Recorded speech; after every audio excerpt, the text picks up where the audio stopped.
안녕하세요. 저는 강남테마 피부과 전문의 김재민입니다. 오늘은 한관종에 대해서 이야기를 해보겠습니다.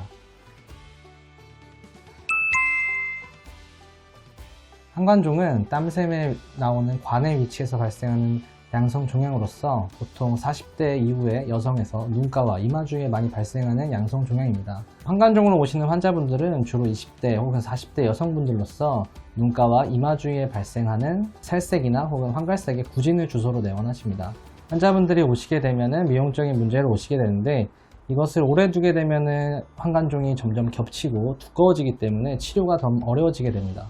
그래서 많은 분들이 초기에 오셔서 빠른 진단과 치료를 받으시는 게 좋겠습니다. 앞서 말씀드렸듯이 한관종은 진단이 중요합니다. 피부과 전문의에게 진료를 받은 사람들은 한관종에 감별해야 될 질환들에 대해서 말씀을 해주실 텐데요. 제일 흔하게는 비립종이나 검버섯, 그리고 피지샘 증식증과 같은 진단과 감별을 해야 됩니다. 이 각 진단과 감별을 해야 되는 이유는 그에 따른 치료가 달라지기 때문입니다. 한관종의 모양에 대해서 생각을 해보게 되면은 제 생각에는 이제 얇은 매트나 두꺼운 매트에 공이 들어갔을 때를 생각해 보시면 좋을 것 같은데요. 한관종은 일반적으로 땀샘의 관에 위치하는 양성 종양으로서 일반적인 다른 감별해야 될 질환들보다 관에 깊숙이 위치하게 되어 있습니다.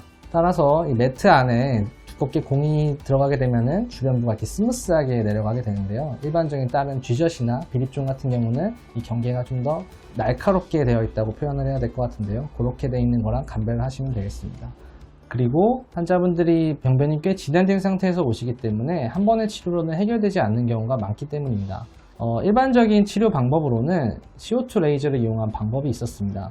이전에 CO2를 이용하는 방법으로 레이저를 이용해서 구멍을 뚫는 피놀법의 방법을 사용했는데요. 이는 생긴 양성 종양에 에너지를 가함으로써 그 부분을 태우고 그 크기를 줄여주는 치료라고 보시면 됩니다. 하지만 이 CO2 치료의 단점은 깊은 곳을 태워야 되기 때문에 그로 인해서 상처가 회복되는데 시간이 오래 걸리고 디오덤을 붙이는 기간이 일주일에서 한 10일 정도 소요가 되면서 또 흉터 발생 가능성이 있는 단점이 있다고 하겠습니다. 요즘 피부과에서 많이 하고 있는 한관종 치료로는 아그네스 장비를 이용한 단일 고주파 시술 장비 치료가 있겠습니다. 이 치료는 미세한 바늘을 이용해서 한관종 병변 부위를 찌르게 되고 그 찌른 바늘로 에너지를 전달함으로써 땀샘관 종양을 파괴하게 됩니다. 이로 인해서 땀샘관종이 파괴되고 이게 흡수되면서 그 크기가 점점 가라앉는 것이라고 생각하시면 되겠습니다.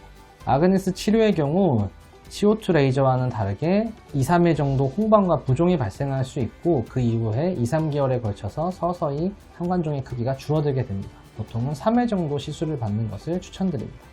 아그네스 레이저와 CO2 레이저를 비교했을 때 CO2 레이저는 좀 더 즉각적인 치료 효과를 볼 수 있지만 흉터가 발생할 수 있고, 아그네스 이용한 치료를 했을 때는 CO2 레이저를 이용했을 때와 다르게 재생 기간이 짧고 그 다음에 표면에 손상이 없기 때문에 2-3일 후에도 쉽게 바로 사회생활 할 수 있다는 장점이 있다고 보시면 되겠습니다. 한관종은 다른 질환과의 감별이 중요하고 그에 따른 어떤 방식으로 치료 방법을 선택할지가 중요합니다. CO2 레이저, 아그네스 두 가지 장비는 어느 것을 치료하더라도 시술자의 꼼꼼함과 또 세심함인 거에 따라서 결과가 달라질 수 있다고 생각합니다. 많은 분들이 재발하게 되고 치료 후에도 또다시 재발하는 것 때문에 치료를 꺼리는 분들이 많은데, 치료를 하게 되면 한관종의 크기는 작아질 수 있고 또 그에 따라서 만족스러운 미용적인 결과를 얻으실 수 있습니다. 한관종이 있으신 환자분들 가까운 피부과에 방문하셔서 충분히 상담한 다음에 치료 방법을 결정하시고 만족스러운 결과를 얻으시길 바라겠습니다.